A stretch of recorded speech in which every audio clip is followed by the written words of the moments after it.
everyone, welcome to the video lecture series on chemical process plant design and economics.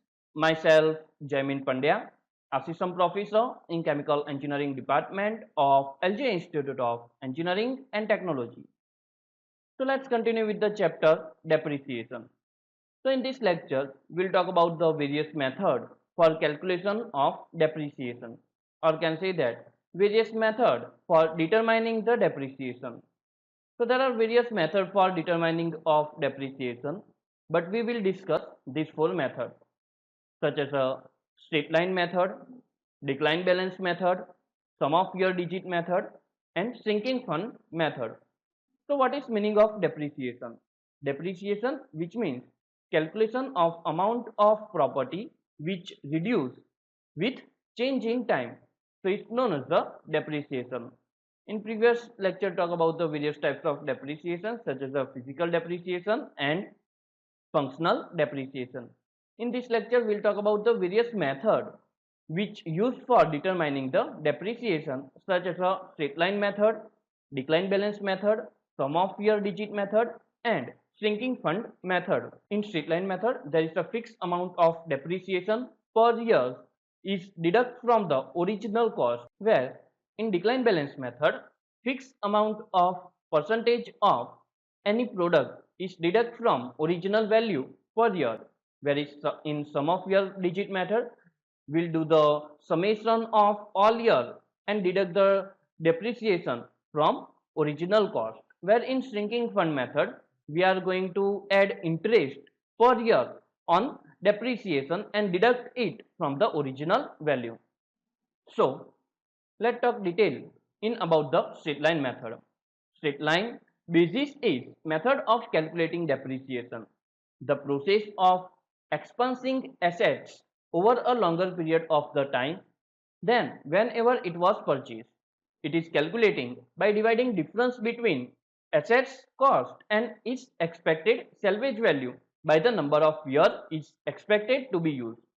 So depreciation from the straight line method that can be given by D is equal to V minus Vs upon N, where V is a cost of fixed assets, or can say that original cost of assets, where Vs which means salvage value. Salvage value which means when the product no longer used and you are going to sell that product and value obtained for that product is known as the salvage value. So depreciation from straight line method that can be given by cost of fixed assets minus salvage value upon useful life, or can say that service life. Using this equation can easily calculate depreciation using straight line method. From this method can calculate fixed amount of depreciation that can be deducted from every year. To understand this, let's take one example. There is one product which price is 10,000 rupees and there is no salvage value, or can say that there is no longer use of that product, and if you are going to sell that product you will not get any price. So can say that there is a zero salvage value and useful life for that product is a 5 year. Now if I want to calculate the depreciation using straight line method, then I can easily calculate using this data. So applying this equation, D is equal to V minus Vs upon N. V which means original cost which is a 10,000 rupees, Vs which is a 0, there is a no salvage value of that product, so it becomes 0 upon N which is a 5 year. This product is useful for the 5 year, that's why N is equal to 5. So V which means 10,000 minus 0 it becomes 10,000 upon N which is a 5 year, so it becomes 5. So 10,000 upon 5 which becomes 2,000. So can say that depreciation of that product is a 2,000 per year. So after using 1 year of that product, the product price becomes 8,000 which is a present value after using the 1 year. If you are going to use that product 2 years, then product price of that product becomes 6,000. For first year it becomes 8,000. For second year 8,000 minus 2,000 which makes 6,000. For third year 6,000 minus 2,000 which makes 4,000. For fourth year 4,000 minus 2,000 which makes 2,000, and for fifth year 2,000 minus 2,000 which makes 0. So there is no salvage value of that product, that's why we get 0. If there is a salvage value of this product, then we will get that salvage value year. So this is all about straight line method. Now let's talk about the decline balance method. When the decline balance method is used, the annual depreciation cost is fixed percentage of property value at beginning of the particular year. The fixed percentage factor remain constant throughout the entire service life. The property while the annual cost for the depreciation is different for each year. Under this condition, the depreciation cost for first year of property is VF, where F is represent the fixed percentage factor. So, to calculate depreciation using decline balance method, that can be calculated by dB is equal to 1 minus number of year root of the salvage value upon cost, and graph of decline balance that can be given like this. Due to this decline graph, this method is known as a decline balance method. So in decline balance method, there is a fixed amount of percentage is deduct from original value. To understand this, let's take one example. Let's consider a product which price is 10,000 rupees, and we are going to deduct fixed amount of percentage as a depreciation from original cost. Let's consider that fixed amount of depreciation is a 10%. So if we are going to deduct 10% of that product for the 5 years, how the calculation is done? So let's calculate this. For initial cost of product is a 10,000 rupees. 10% of that 10,000, which becomes 1,000. So 10,000 minus 1,000 is equal to 9,000. So 9,000 becomes cost for the first year, and depreciation for the first year, which becomes 1,000. Now calculate for the second year. For second year, value becomes 9,000, and 10% of 9,000, which make 900 rupees. So we have to deduct this 900 rupees from the 9,000. So it's make 8,100 rupees. So like this, we have to calculate for the remaining 5 years. So if we are going to calculate like this, we will get this type of decline curve. That's why this method is known as a decline balance method. So this is all about decline balance method. Now let's talk about the sum of year digit method. The sum of year digit method is an arbitrary process for the determining depreciation which give result similar to those obtained by the decline balance method. Larger costs for the depreciation are allocated during the earlier year than during the later year. This method has the advantage of performing assets value to the decrease to the zero or given salvage value at end of the service life.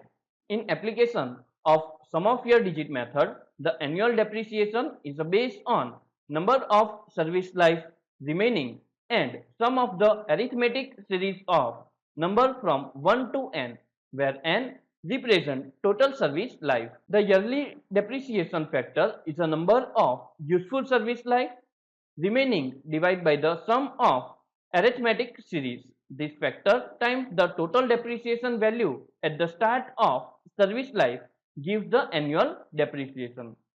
So depreciation from sum of year digit method that can be given by the remaining useful life of assets upon sum of year digit method multiplied by depreciation cost, where depreciation cost that can be given by annual depreciation based on number of service life of remaining year divided by sum of arithmetic series of the year.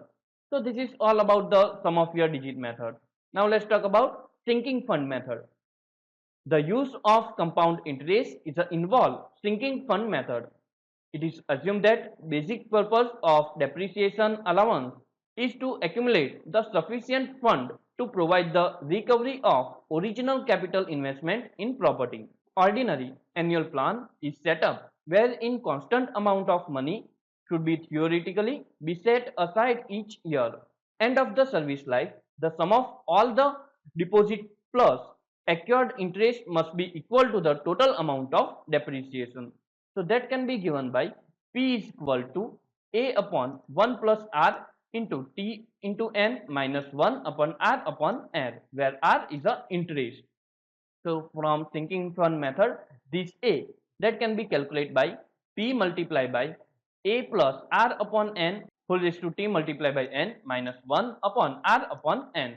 So this is the equation for the sinking fund method. So This is all about the sinking fund method. So in this lecture, talk about the various method for the determining the depreciation, various methods such as a straight line method, decline balance method, sum of your digit method, and sinking fund method. In straight line method, there is a fixed amount of depreciation is deducted from the original cost, where in a decline balance method, there is a fixed amount of percentage is deducted from the original cost, where in a sum of your digit method will deduct the arithmetic series remaining year of the product and depreciation cost, where in sinking fund method we add the compound interest for each depreciation. So this is the evaluation of the depreciation method. So this is all for our various method for calculation of depreciation. Now let's talk about the single unit and group unit depreciation. In depreciation accounting procedure, assets may be depreciated on the basis of individual unit or basis of various types of property group or classification. For single unit method, the single unit method require keep record on each individual assets, although application of this method is a simple.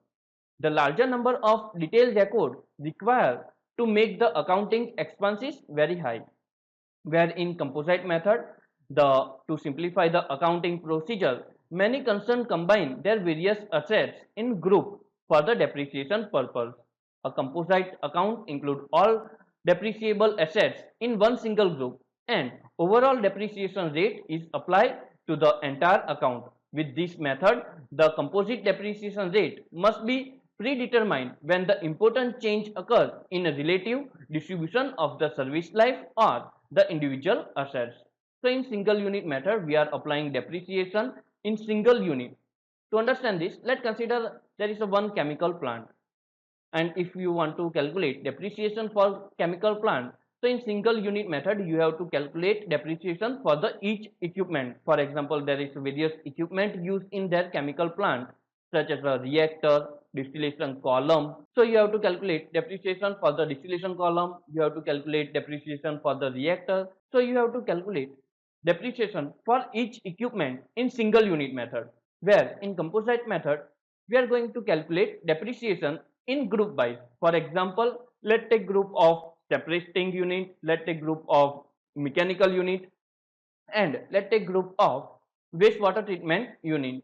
So applying depreciation for the separating unit such as a distillation column and reactor. Then you have to apply depreciation, then group of units such as a pump and compressor. So in composite method, you are going to divide whole plant into the group and applying depreciation to that all group, wherein single unit method we have to calculate depreciation for each single unit. So this is the difference between single unit method and composite unit method. In single unit method, there is a requirement accounting expenses is very high, where in composite method is a simple in accounting procedure. So this is all about today's lecture. I am completing my lecture here. Thank you.